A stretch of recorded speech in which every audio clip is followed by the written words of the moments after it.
dari seribuan roket yang ditembakkan Hamas ke Israel.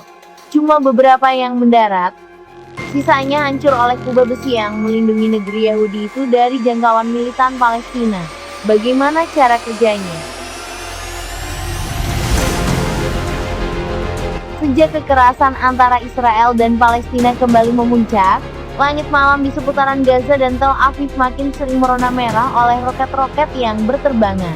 Lebih dari 1.000 roket ditembakkan dari jalur Gaza dan terbang tanpa kendali di langit teritorial Israel. Sebagian besar meletup di udara tanpa membahayakan warga sipil. Adalah sistem pertahanan Iron Dome atau kubah besi yang menghalau hujan roket Hamas, dan sebabnya ia disebut sebagai juru selamat oleh warga Israel.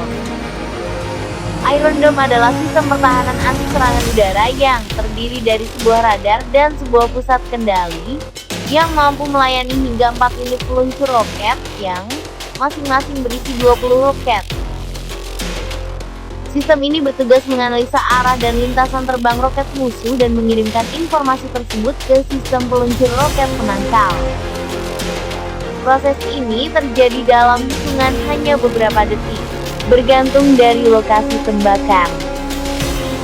Warga Israel hanya punya waktu antara 15 hingga 90 detik untuk menyelamatkan diri sejak sireni bahaya dibunyikan.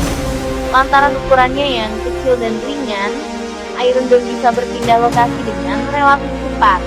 Saat ini terdapat sekitar 10 unit yang disebar di sekitar Israel menurut pembuatnya, Rafael Defense Systems, sebuah perusahaan negara.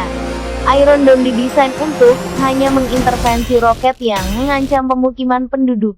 Roket penghalau tidak membidik langsung, melainkan meledak di dekat roket sasaran dan itu sebabnya menyisakan serpihan yang jatuh ke bumi. Sistem ini bisa menghalau roket yang ditembakkan dari jarak hingga 70 km. Satu unit Iron Dome mobil yang diperkuat 60 buah roket dianggap bisa melindungi sebuah kota berukuran sedang. Untuk melindungi semua wilayahnya, Israel diyakini memerlukan 13 unit. Rafael Defense Systems mengklaim sistem buatannya memiliki tingkat keberhasilan 90%.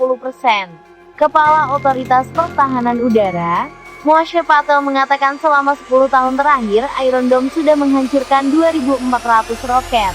Setiap roket yang dihancurkan adalah yang mengarah ke pemukiman warga sipil, tulis Kementerian Pertahanan di situs internetnya. Menurut keterangan militer Israel, dalam eskalasi teranyar Hamas menembakkan lebih dari 1.000 roket, dengan sekitar 200 diantaranya mendarat di jalur Gaza. Hujan roket yang dilancarkan dari satu lokasi jalur Gaza memaksa sistem Iron Dome beroperasi di luar batas kapasitasnya. Sebabnya meski efektif, sebagian roket masih berhasil menghujam pemukiman warga. Salah satu kelemahan terbesar Iron Dome adalah harganya yang mencapai 1,1 miliar rupiah per tembakan.